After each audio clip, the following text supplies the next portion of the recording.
Welcome back to the Table Rush Talk Show, where we dive deep into the world of entrepreneurship, marketing, and personal growth. I'm your host, Mischa Zvagansoff.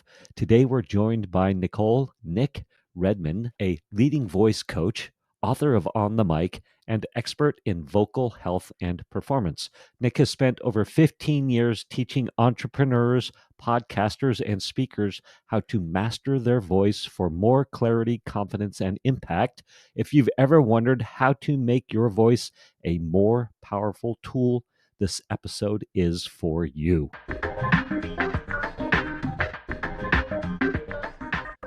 Nic, welcome to the show. I will never tire of hearing intros of me. It's just like you just don't talk about yourself in that way, do you? I know, it's so amazing. Hey. And when, Yeah. I know. It's like, Thank tell you me for more. the intro. Yeah.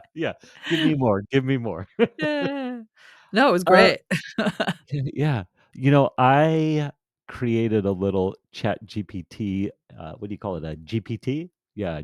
Or a widget, or I don't even know what you call it anymore, but it's pretty fancy. You're familiar with Funnel Hacking Live and Russell Brunson? I don't think so. Funnel hacking. Yeah. Funnel hacking. Yeah. So Russell Brunson, in America anyway, he's big on webinars and selling from stage, and Mm-hmm.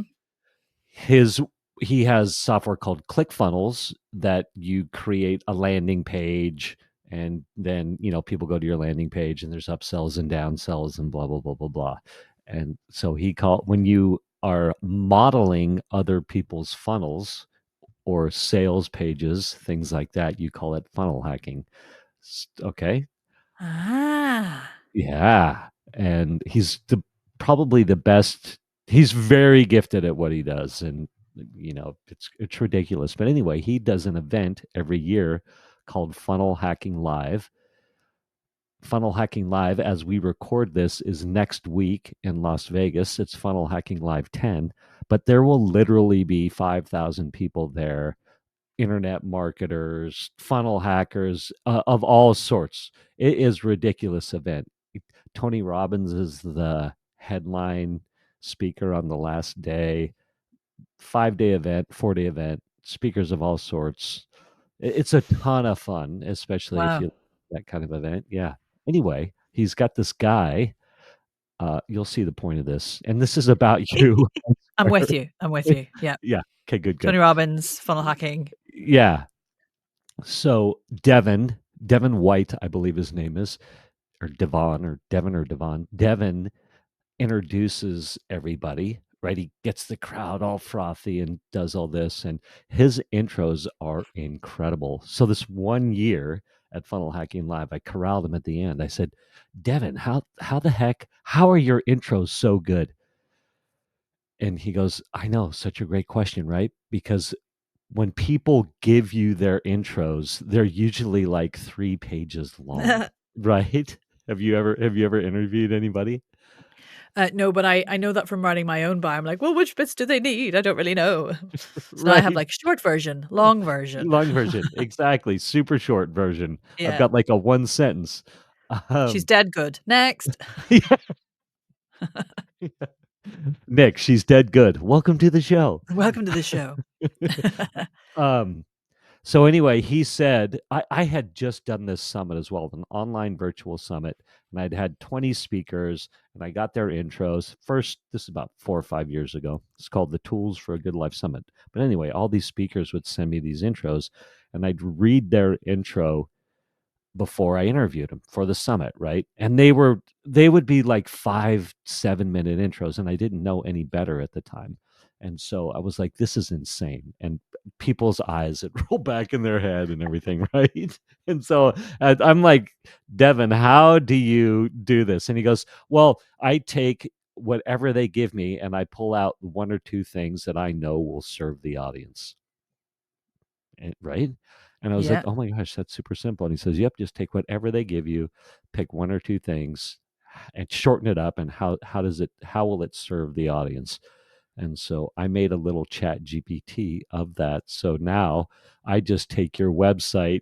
I'm about to interview Nic Redman into chat GPT, this little widget I created, throw your stuff in there, and it's like spits it out. It's a Ah, long, brilliant. brilliant. It's a long Well, ass thanks, story. chat. I'll edit that out. You know what? There. That's the edit point. Nic, welcome to the show. Let's dive into it. Tell me, and yeah. So you're a voice coach, and two questions come to your mind. One, how the heck does somebody monetize becoming a voice coach? And two, how the heck does someone fall into that? So I started as a performer actually in the West End. I was in musical theatre. So I was singing, dancing, and acting and twirling around a lot. And then somebody at some point was like, "Oh, you're Northern Irish. Will you come and do this voiceover job in a studio in West London?" I was like, "Sure, because I'm an actor. I'll do whatever you ask me to do." So I took it off to the studio and I did my first voiceover. And I had this amazing, like, kind of epiphany moment where I was like, this is where I'm supposed to be behind a microphone. That was amazing. And the guy who was in the studio at the time was like, "Oh, well done. That was great." I was like, "Oh my God, that was my first job." I was so nervous. And he was like, "What? Like, you did really well. I wouldn't have known." And I was like, "Okay, well, that's a good sign." So then I started plowing more into voiceover. And then I just got really obsessed with the voice. And I was like, this is amazing because I spent my life to this point with people going, "Your singing's great, but you're too tall for this part." Or "Your singing's great, but you're too curvy for this part." It was all aesthetic, sound versus your aesthetic. It was very frustrating. And then I got in the booth and I was like, no one gave a monkey's what I looked like. It was amazing. So I was like, this is so amazing and interesting to me. So I found a master's degree course in voice studies and vocal pedagogy. So I did that and I was like, okay, this is the final piece in the puzzle. And it turns out, unbeknownst to me, there was like this world renowned course for training voice coaches. And I didn't do it to be a voice coach initially. I was like, well, I want to learn more about the voice. And then anyway, I came out of that, hopped around the drama schools in London and the UK, teaching voice, accents, text, that kind of thing. Set up my own little practice, doing a lot of one-to-one stuff, mainly accents at the time. I was working with actors and performers and things, and set up workshops. And then COVID happened, and I'd wanted to do a bit more stuff online anyway. So I set up a community on Facebook. And of course, during the pandemic, nobody had anywhere to be. And all they wanted was friends. And they had all this extra money because they couldn't go anywhere. So my business just went whoop. So I doubled my revenue in the COVID years because people wanted to do voice coaching. Because what else were they going to do? Because voiceovers kept working, you see, because we were all remote. So that's when the voice coach, I mean, it's paid for itself since I've done it. I went straight into drama schools and that's a teaching position. There's one-to-one practice is another way of monetizing it, of course, and then consulting and doing corporate work and all kinds of things. Also, I have a big community now and some downloadable courses and an online program called Mouth to Mic, which is kind of hybrid. So you learn all the technique stuff in videos, but we have calls every 7 to 14 days, having a little chat and seeing how you are. And you can request a one-to-one if you want it. But a lot of it's, there's all kinds of ways to monetize it, really. Same as any creative job, I suppose. But I got there by starting as a performer. That is incredible. So if I heard you, the beginning of you took a class to learn how to teach other people how to be voice coaches. Is that? The degree was designed to teach you to be a voice coach. Oh, to be a voice coach. Yeah. Cool. Or an accent coach or a public speaking coach or whatever. But it was all voice related. So a lot of anatomy and a lot of research and lots of very academic stuff to learn about, pedagogy and the art of teaching and coaching as well. So I ended up going and specializing in voice for the microphone, which is where my book came from, because I'd been a voiceover artist for probably 8 or 9 years at that point. And there was nobody, weirdly, at least explicitly, teaching the voice for voiceovers. You could do the tech, you could do a course on how to edit, you could do a course on how to get more work, you could do a course on marketing, and you could do classes on voice acting and practice scripts and stuff. But nobody was like, by the way, this is how your voice works. So that's what my community on Facebook that I set up was all about. And there's like 6,000 people in there now. So it was like, I was like, well, I'll just teach how to use your voice to voiceover artists, vocal health and like stamina and warm ups and breath technique and all that kind of stuff. And it just blew up at the time. That's incredible. The first voiceover that you did when you were sweating and like, oh my gosh, I'm failing here, and the guy's like, oh, that was incredible. Paid? Yeah, yeah. Like I got a week's like a week of what I was earning in the West End for like what ended up being about 15 minutes. They book you for an hour, but I got it done in 15 minutes. So I was like, this is interesting to me as a career trajectory because I spend, 8 shows a week twirling around in a dusty theater, which is fine. But I could just go to the studio and talk about medication for children's diarrhea for 15 minutes instead. I was like, well, I'll do that then. Oh That's my fine. gosh. And did they have you pick an accent, or what accent? Were they Oh, it's just like, well, oh most of it's my voice. Most of voiceover for like commercial and corporate stuff is just your own voice. yeah, So yeah, it was just me. It was DocuSol Pediatric Solution. I can still remember. so good. Do you still do voiceover work yourself?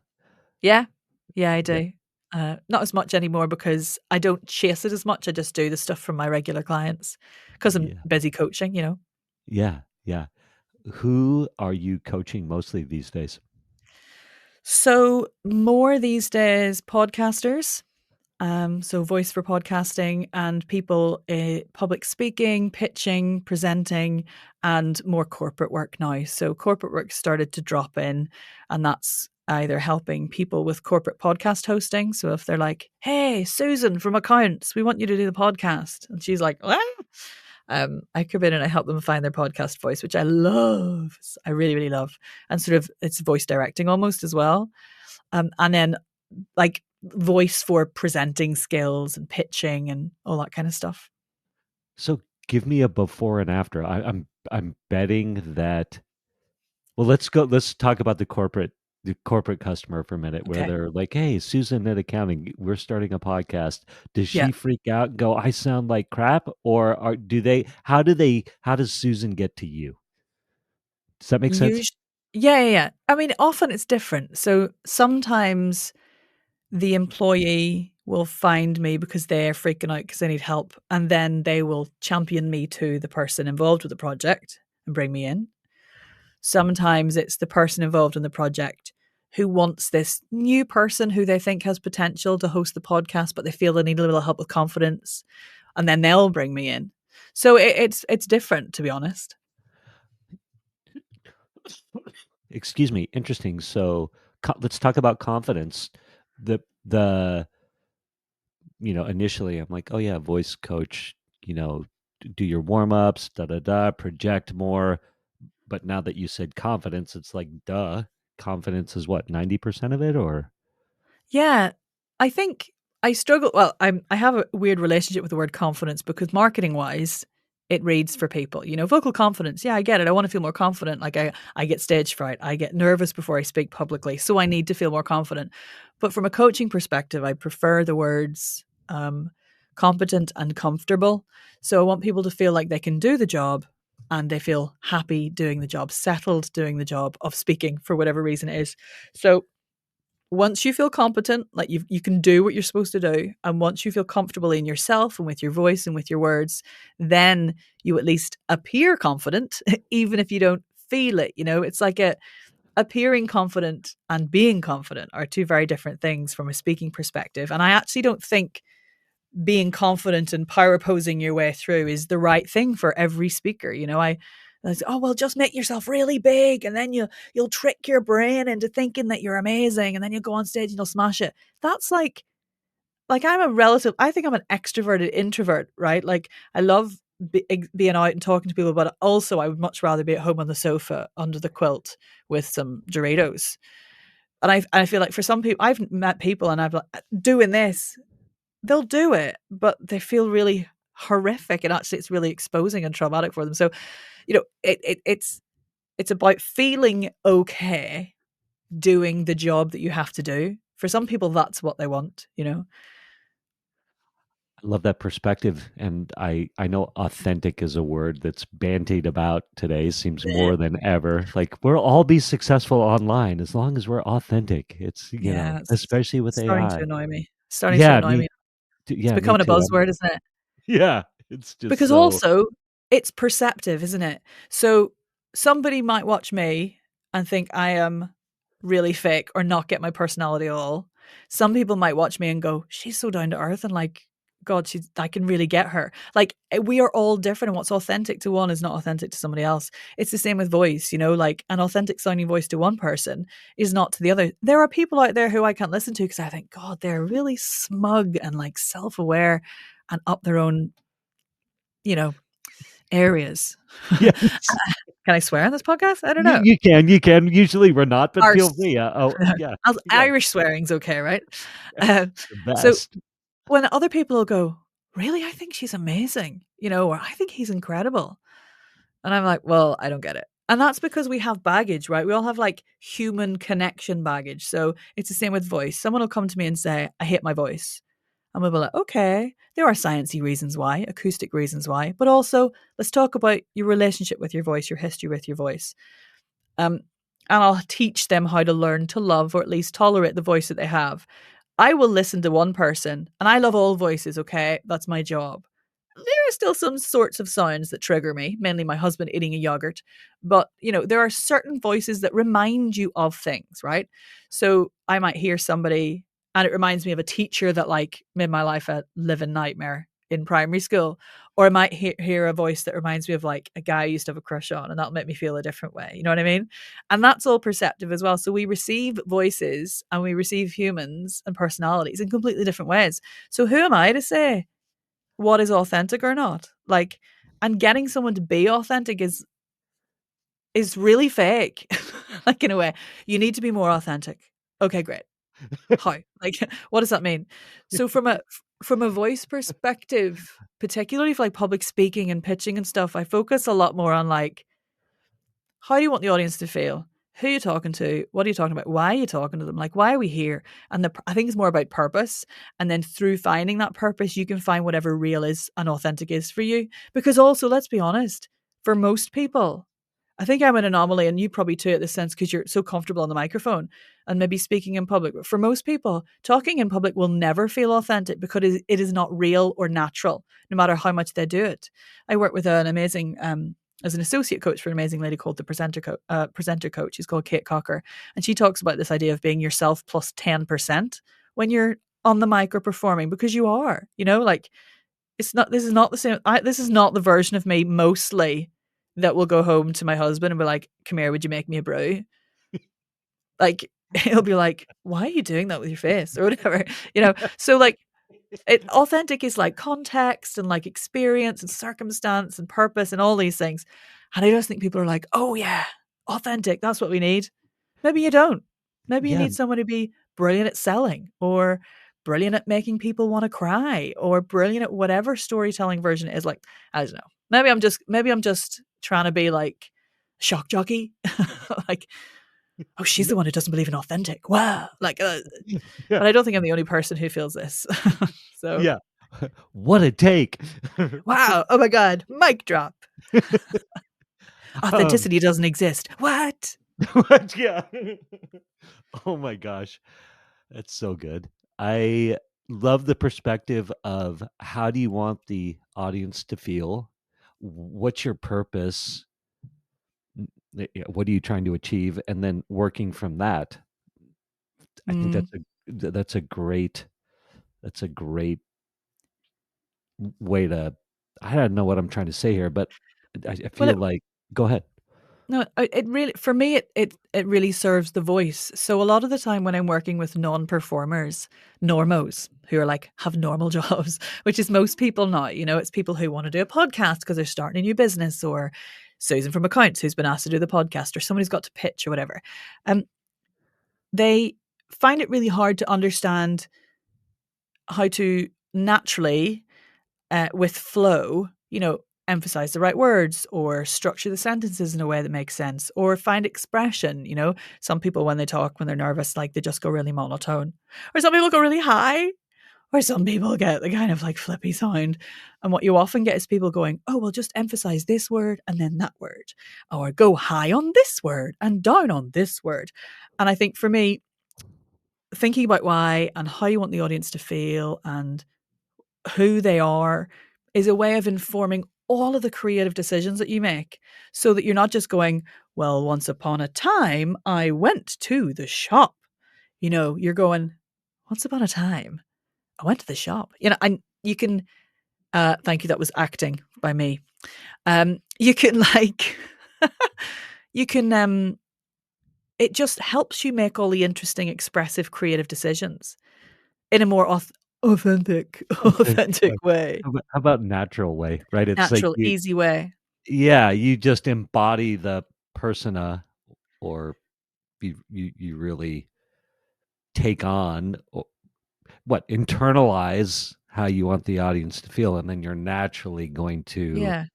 express yourself that way without having to overthink each word, phrasing, what am I going to do with my hands, things like that. Because also, when you're thinking about how the audience is going to feel, you're not thinking about how you sound. You're focusing on the intention. So if I'm pitching my business, my intention is to grab people's attention. Then it's to make them laugh a bit, to trust me. Then it's to impress them with my credentials, and then intrigue them or motivate them to want to come and talk to me about it.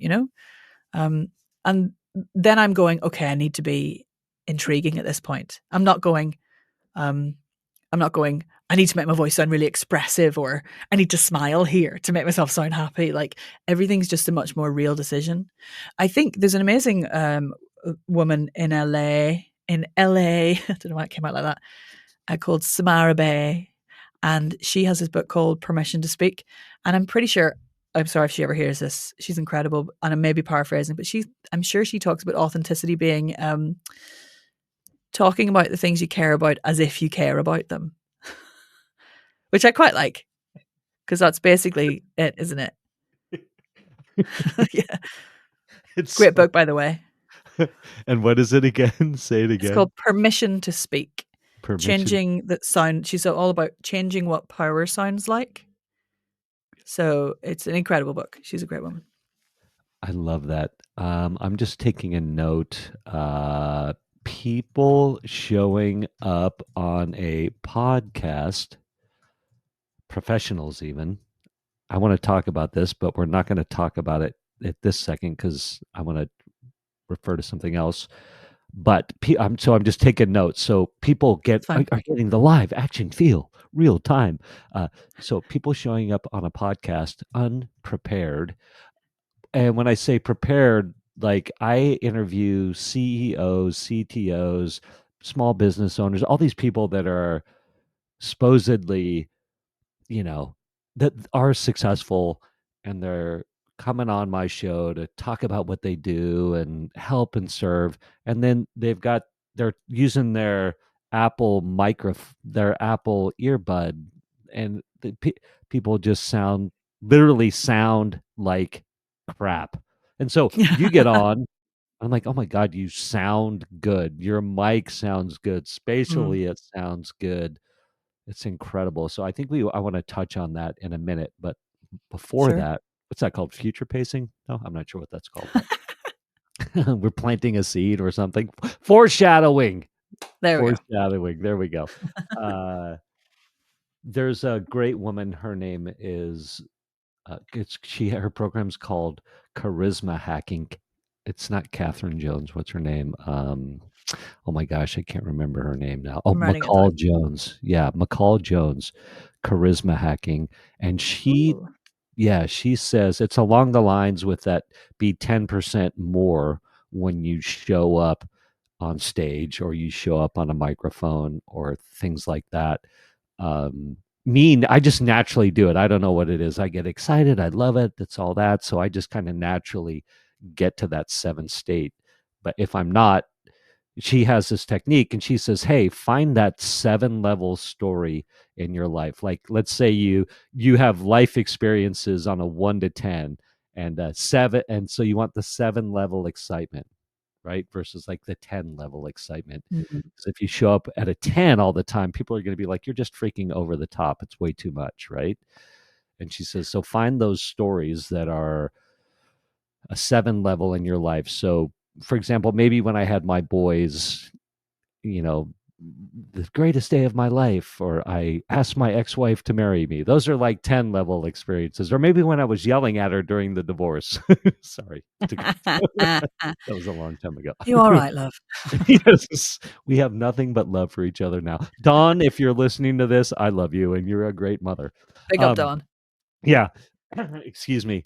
So she's like, "Hey, have your 7 level story." So I have one. When I was first doing that summit, I reached out to a guy. His name was Anthony Trucks. He's very prevalent in the space, and Anthony Trucks replied back and said, "Yes, I'd love to be on your show." And I was like, "Oh my God, this is real. Like, this is a legit influencer, right?" See, I talk about it. I perk up. I'm like, I'll never forget when I got that email.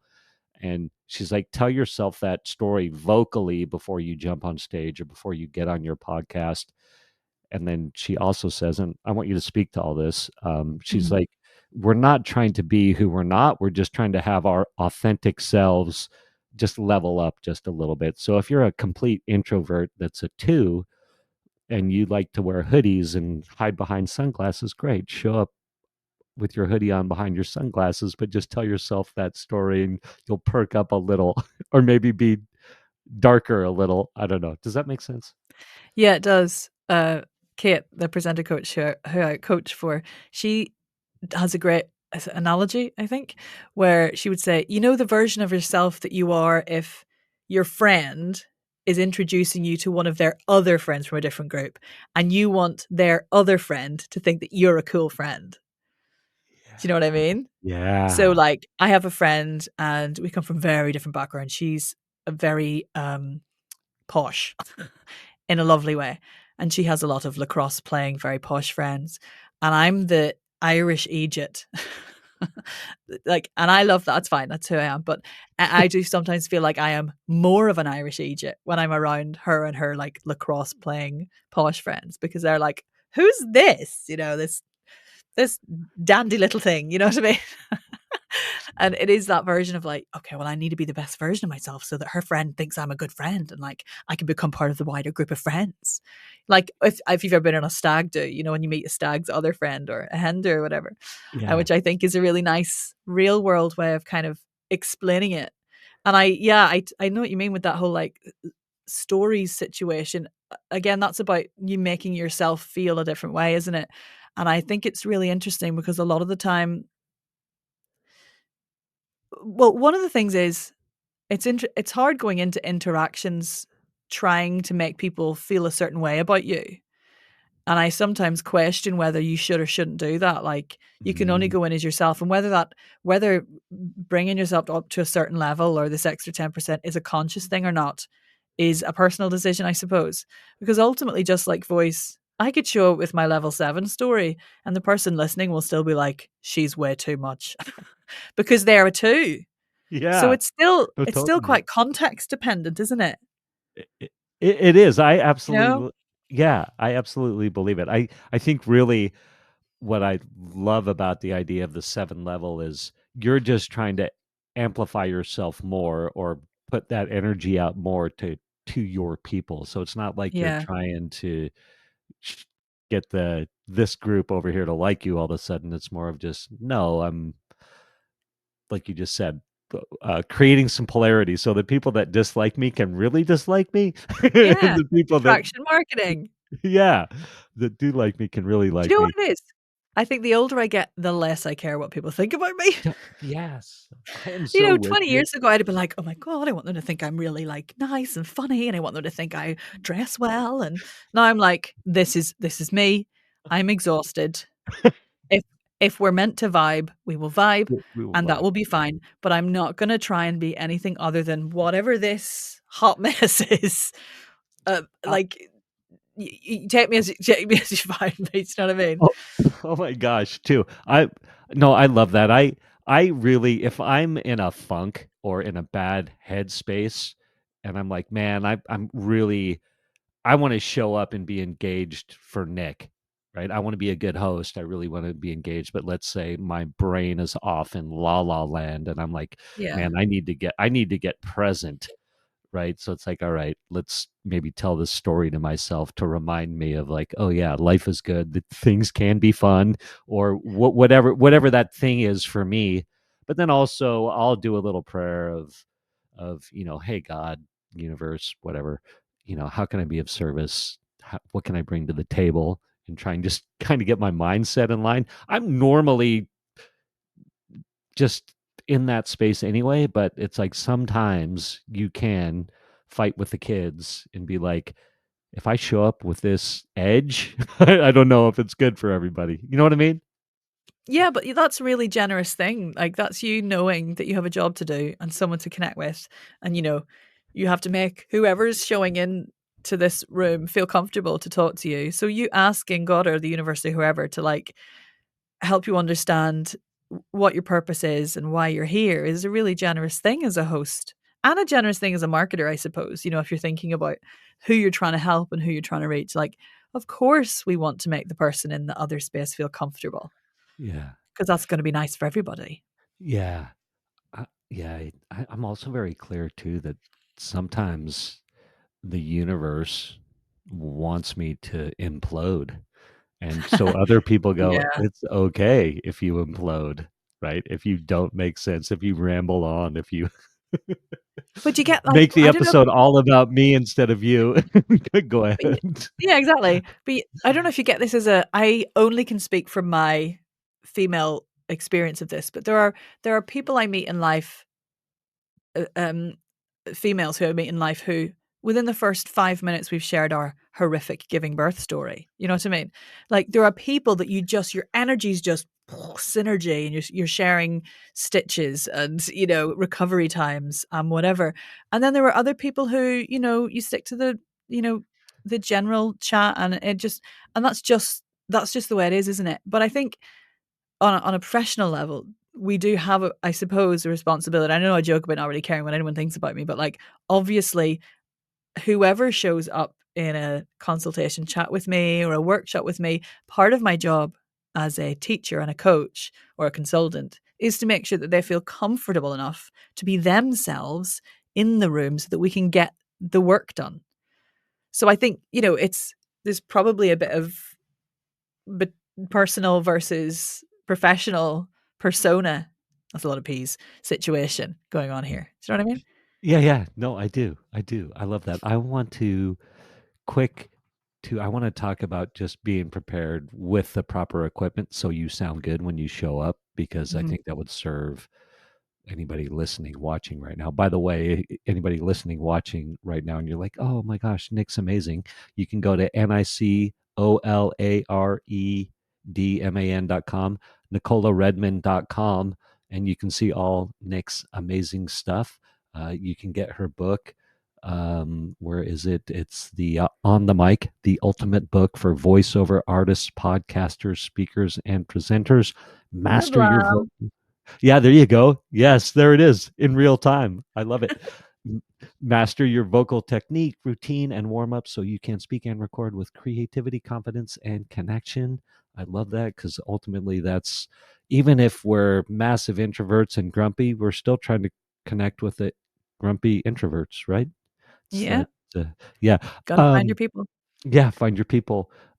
Where was I going to go here? Sorry, I got Equipment. distracted. Yes, Equipment. equipment. So give me 3 minutes on just showing up on. I mean, I don't trip on it too much, and I'm not like you need to show up with the best equipment, blah blah blah blah blah. But I think maybe you can give your perspective on literally sounding good with equipment. Yeah, I think the main thing that people discount before um, they record is the environment. So you can have the best mic in the world, but if you put it in a room that's not treated appropriately, it'll sound rubbish. So I'm very lucky. I have a studio that is treated because I'm a voiceover artist and it's part of the job. I have to have a relatively high spec space to record in. But some people will be like, oh, well, I'll just buy a Blue Yeti or I'll buy a Rode Podcaster or I'll buy whatever. And then they sit in the kitchen surrounded by wood and ceramics and metal. And it's like ping, ping, ping, ping, ping, ping, ping. And then it just sounds terrible. And it's not the mic's fault. it's the environment's fault because the audio, your voice comes out, pings around, and the microphone will pick it up, depending on the type of mic it is. So the first thing actually to think about is where. So find somewhere that has a decent amount of soft furnishings. Mostly it's a living room, or actually bedrooms are really good. Some people in the pandemic, there was a lot of wardrobe studios. So people were like pulling their clothes apart, like setting a microphone in between like their jeans and their jumpers. And you just see all these pictures of people on Instagram like recording a voiceover next to my blouses. So soft furnishings, nothing that's too boxy or like basically parallel walls are a nightmare because the sound comes out and it just pings like, do you know the game Pong from the 80s? Pong, Yes. pong, pong, pong, ping, ping, ping. The sound just keeps ricocheting back and forwards.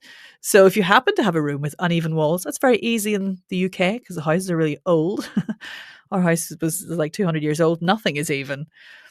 But finding some nice big heavy moving blankets or really big thick curtains and recording with those near you, behind you, a nice bit of carpet. If you've got it on a desk, you can't see here, but I've actually got like a square of carpet on my desk underneath my microphone.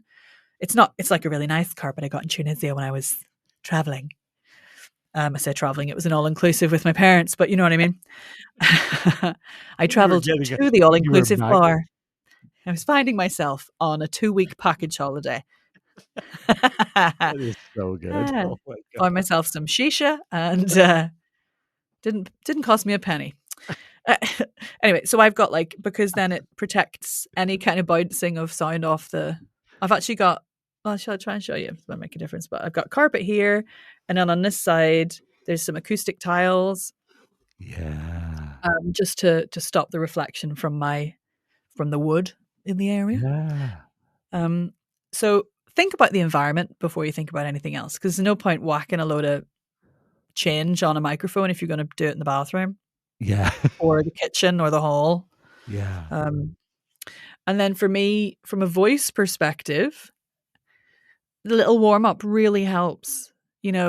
People don't realize how powerful a voice warm up is for reducing your editing time because you make less mistakes, being more comfortable with how you sound so you don't have to keep repeating lines because you're like, that sounded awful. And also helping you enjoy the process more because you feel more competent and comfortable in your environment. So get settled with your microphone, get to know your microphone, where you need to be so it sounds nice, play around, explore before you start recording anything important. Because then you feel like there's nothing more terrifying than buying a new microphone and then the next day recording the first episode of your podcast. I mean, good Lord, that's like being given the keys to Maserati the day after you pass your driving test.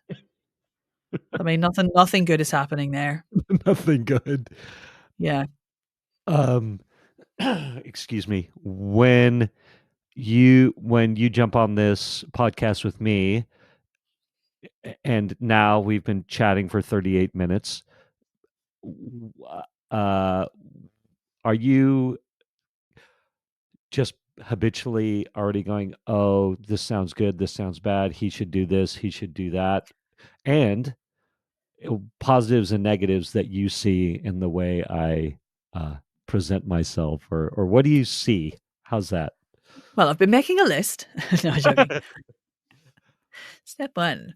Well, the nice thing about you is that you're really real. Like, there's no difference between the you before we press record and the you when you press record, which I think is really nice. Yeah. And I think you come across as a really curious person who listens to everything. I do a lot of podcast interviews, and sometimes they have the questions and you give your answer and they go, wow, that's really interesting. And on to the next question. And I'll do that. It's fine because a lot of the time it's for editing or they have a really specific thing they want to get out of you, and that's fine. But I definitely think you are one of the unique people who listens and responds to what's happening, which is brilliant because that tells a much more interesting story. But it's different types of podcasts, I suppose. But your voice is great. Your mic looks fine. You've got headphones on. The sound is all right. What mic is that? Sure, it's the Shure. It's the Shure. What is it? Oh, the SM fifty SM58. eight. Yeah, Yeah. yeah, Traditionally more of a singing microphone, but I think for yep, podcasting it's fine yeah. You know, because it doesn't take in from, you know, the I outside. forget the word, directional. It's very Yeah, like the I can't remember any of the technical words. I It's know. dead good. It's dead Yeah, good. no, I appreciate that. You know, I like the look of it. It's Extraneous interesting. noise, it doesn't Yes, yes. capture as much extraneous noise. Yeah, I have, I love the SM. I've got the SM something that's great and sound. 7B? Yes, yes, and it's good. I just like the look of this, the streamline of it, and honestly, um, I was a DJ back in the day. This is like the '90s of last decade, right? It's funny. I'm old enough now where I tell people I'm like the '90s, and they're like, "What's the '90s?" I'm like, "Oh, the last Oh my decade." god, so my son asked me the other day, "What do you mean you can make a phone call from your mobile?" I was like, "That's what phones are for, babe, making phone calls." He's like, "Don't you need an app for that?" I'm like, "How old am I?"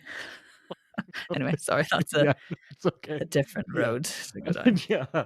Um, and the SM, this is the SM58, is what for it was the standard singing mic. And Yeah, you go to a show, people have it. This is just the limited edition with the black top. And so it doesn't, you might not recognize it, but I just like the look of it. And it's $98. And I was like, I've always wanted one of those mics and kind of to live my, what, rock star dreams or something. And so I was like, I'm gonna get it and see what it sounds like. So for Christmas, I actually had my boys get it for me for Christmas. oh, Um, nice. yeah. And so I was like, I like the look of it for one. And then I think it sounds more than good enough. And it's 98 freaking dollars. Yeah, And the perception out there is that you need to get the SM whatever 7B 7B or or what. SM. I can't remember the other one. My husband's got 2. Yeah. One's The bigger, one's smaller. Yeah, the other cool thing too is it is an XLR mic. Sorry for anybody who's not tech oriented, but you just get their little adapter and then it goes XLR to USB, and so Nice. you don't need a mixing board or anything like that. So I'm all The about. sound quality's definitely better from an XLR mic. It's got, like, the 3 little pins. Yeah. I've got a USB version of a I happen to have one of these as well just next to me. I won it in a competition, actually. But, like, you know, there are lots of versions of microphones that you can get and you can try. And, the interesting thing about voiceover, which doesn't happen as much in podcasting for some reason, well, maybe it's because the voice isn't not quite as important, but the quality of the sound is not as crucial, is that in voiceover, a lot of people will have different mics depending on their tonal quality. They'll have a certain Mm. environment because they have more bass in their voice or whatever it is. So, like, oh yeah, well, I'll have that one, but can't have that model. I need to have the other model because I've got higher tones in my voice. So, um, the intricacy of the mic you need for voiceover is slightly different. Yeah, yeah, yeah. Love that. And the deeper you get into that, I just actually, you just kind of freaked me out because I was like, oh my God. I was like, oh yeah, I'll get into voiceover. And then you're like, uh-oh, maybe not. Like what mic do you Yeah, need? you I got a couldn't move. bassy voice. What's that? I haven't even seen like Shure SM7Bs. You wouldn't use that for voiceover. You wouldn't use that for voiceover either. Yeah, Um, there's a very different types of microphones that you need. yeah. So this is a voiceover microphone more than a podcast microphone. I've had this for like, oh my god, I'm not even going to say how many years because I probably should get a new one, but no one's complained. So No, you sound amazing. thanks. It's this this that spatialness that you talked about is real. It's so there's richness and that awesome depth. I don't know if I'm Mm. saying the right terms, but I think it's like a clarity of the sound that comes out because my sound is coming out and it's going into here. It's not coming out bouncing around and then being picked up in milliseconds afterwards and creating a slightly different tone. yeah, So yeah, it's much purer tone, I would imagine. yeah. I know the little tips you gave. I'm so gonna start putting up some carpets that I got from Yeah. Indonesia on my all-inclusive. Yeah, with my parents. Where I'm not about money, I'm about experiences. So Sure, sure. What I used to do, and I have had many versions of studios over the years, if anybody wants any inspiration. So I once had a studio that was a cupboard off a room in an attic, which I stapled a load of quilts to the walls. And then it was really small, so I had to commando roll, like drag myself in, and I had to record lying on my belly. That was my first year of voiceover. Hilarious.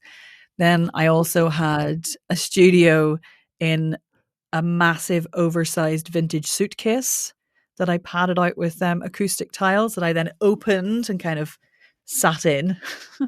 I've done wardrobe studio. What else have I done? Different variations of Dad, will you build me a studio with this wood I found? Quite a lot of those. And then I had a super posh one built in my last house in the garden. It was very fancy and I had a lovely time. But then we moved in the pandemic, so somebody else inherited that. They probably just used it for storage. what's your husband think about all this stuff? Well, he's a comedian, so he has a podcast, and he does voiceover. So he came to voiceover later than me, so he tends to just get drafted in for his Yorkshire accent, and he gets to go to fun studios in London. He doesn't do much recording at home, but we both work in the creative space, so we're very understanding of each other. Like today, he was, I need the living room. Why? Because I need to record a podcast. I'm like, fine. So I had to go and work in the sunroom, which is cold at the moment because there is no sun, because we're converting our attic into a studio in our new house, but it's very early stages. So we're like recording wherever we can find space at the moment. Yeah, it's so good. How fun that you both get to share that and really have that as a thing to bond over, or that commonality. So that's cool. Yeah, I do feel it's definitely, we have a great relationship and I'm very lucky. He's an incredible man, but I do think it's a real privilege to understand each other's careers, because I have to understand it to allow leeway, and same with me. He has to understand what I do and how much it means to me in order to support each other to do that. But I think if some people could hear the conversations we were having, they'd be like, what in the name of God is going on in there?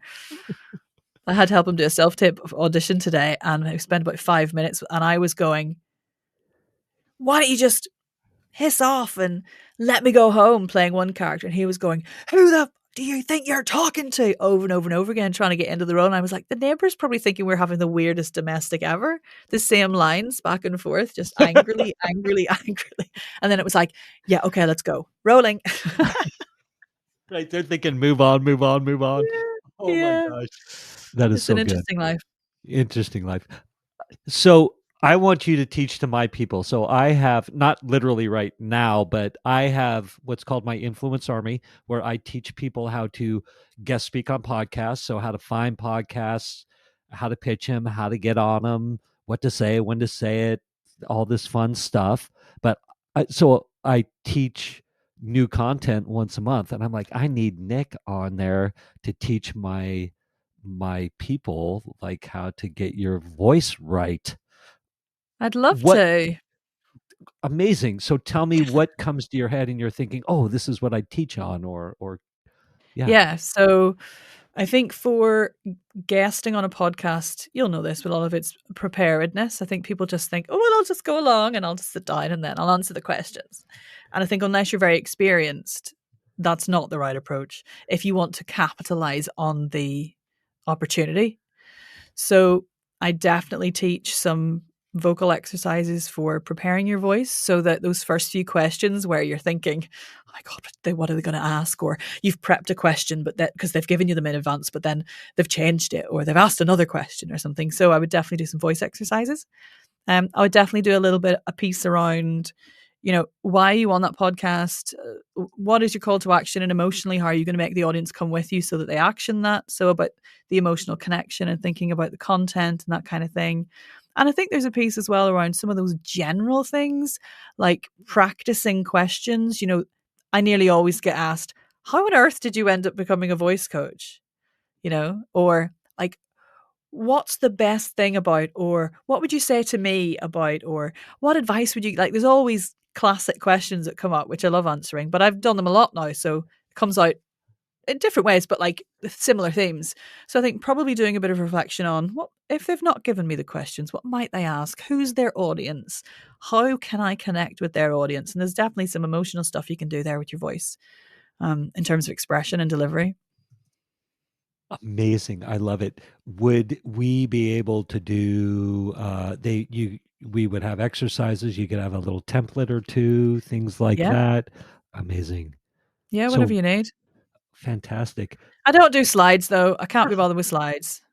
No slides required at all. Okay. I think, I'm not doing slides. I they'd probably be relieved, no slides, and we just get to Great. interact and have fun, right? Yeah, yeah, yeah. Everything's very practical, physical, interactive, live. Explorative, and often the way I was taught as a coach was very intuitive. So it's like, yes, this is the stuff you teach, but if something comes up in the room, you follow that and you see where it goes. So, I'll give you the plan, and then maybe it'll stay, or maybe it'll go somewhere else.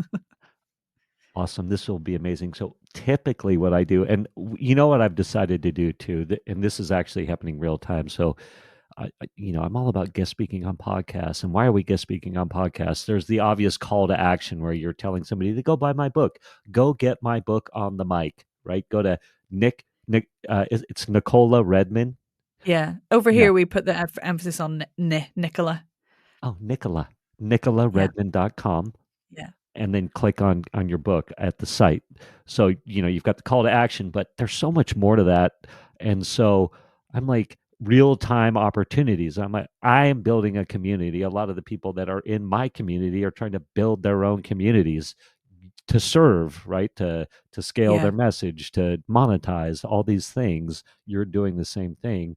And so I think I've decided to show people on my podcast real-time opportunities of building that network, right? So it's like, yeah. hey, instead of waiting till the end and hitting stop record, let's talk about having you on my show. Why not show people that, like, well, hey, this is how we do this, right? Does it make Yeah, sense? yeah, yeah, it does.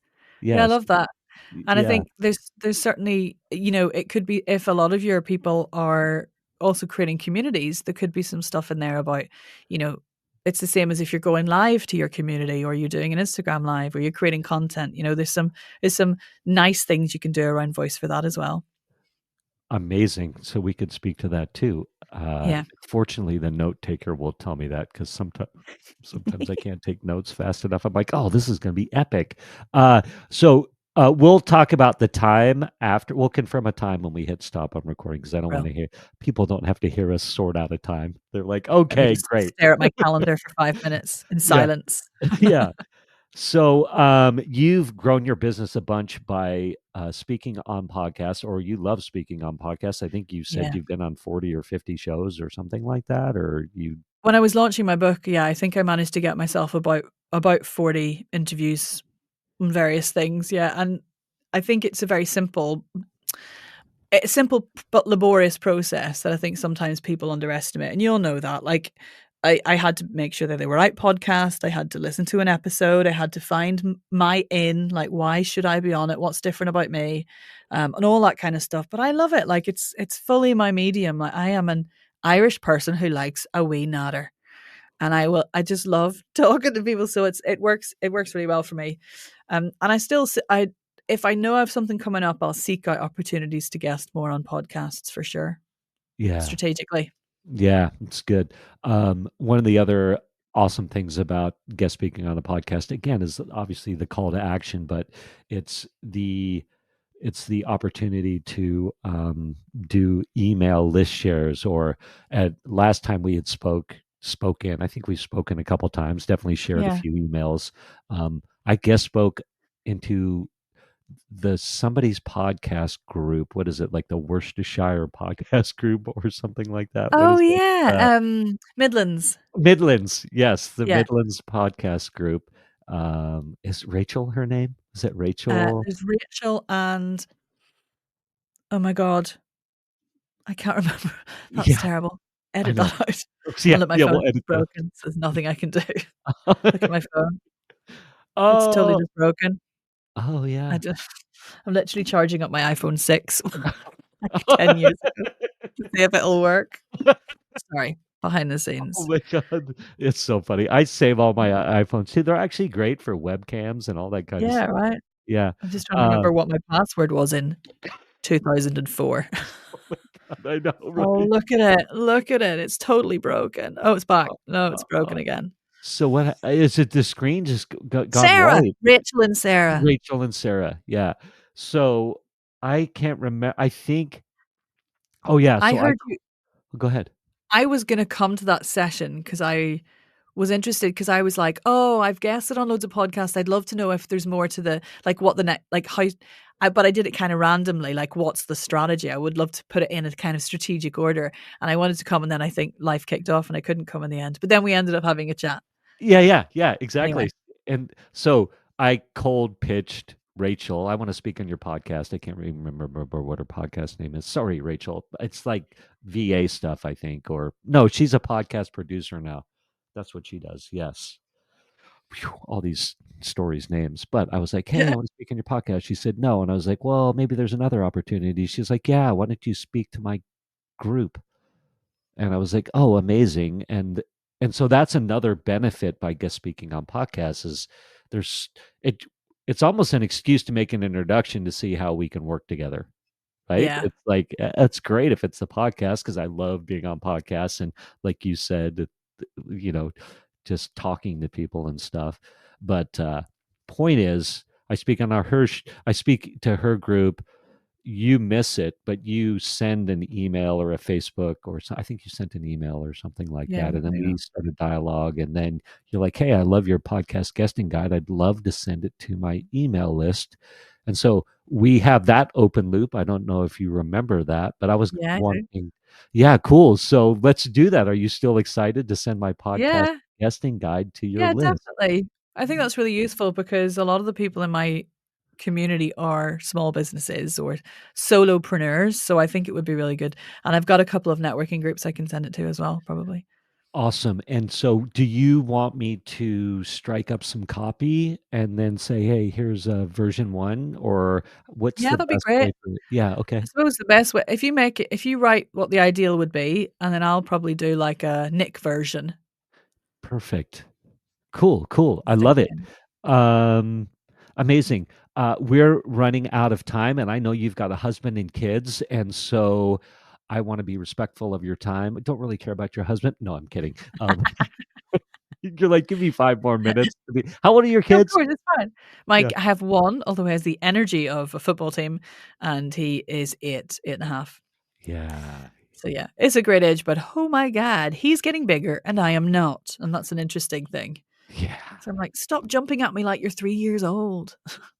You're now 8 and a half, and you're nearly the same size as me. So back off, Oh my and put god. some pants on.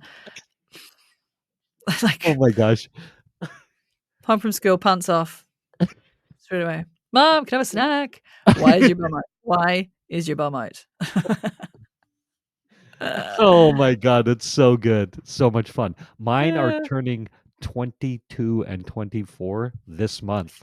February wow. as we record this, and I'm in a little bit of shock, honestly. I know we all say it as parents with older kids, like I never thought this day would come, or you never think, but literally as I was talking to Cooper about him turning 24, we were both like, I cannot believe this. I can't see him any older than he is now. It's a very having a kid keeps you very present because Yeah. he is just who he is now. I can't imagine what he'll look like when he's older or how Yeah. he'll be when he's older. Yeah. Hopefully, he'll put some pants on at some point. I know. I was like, Cooper, you're 24. Put some damn pants Put on, some pants right? on. Why do you still need a snack and have your bum out? Like, what the I'll heck? get you a bagel if you put some pants on. Um, so real quick, before I hit stop on the record part, uh, inevitably when I'm on a show and we hit stop immediately, I'm like, oh, I wished I'd have said, or I meant to have said, or something like that. Anything come to your mind that you're like, ooh, I really wanted to talk about or say, or No, I don't think so. I should probably mention my podcast, which is called the Voice Coach Podcast. It's on hiatus in terms of new episodes, but it's brilliant if you're interested in voice training. It's basically a step-by-step voice training process, all for free in podcast form. So that's called the Voice Coach Podcast. So you can have a little look at that. Yeah, I love it. I'm looking at it right now. The Voice Coach podcast, Nic Redman. You've got a ton of you're at 4.9 stars, which is amazing, with Thank you very 62 much. reviews. Like that's incredible.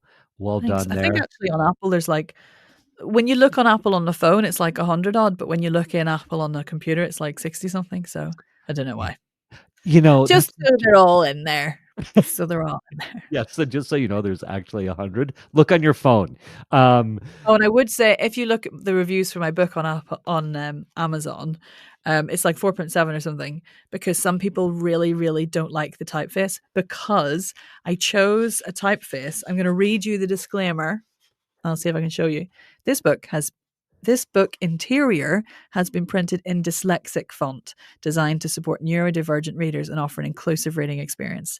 But standard brained people, 99% of them are like, yeah, it's really easy to read and it's fun and it's different.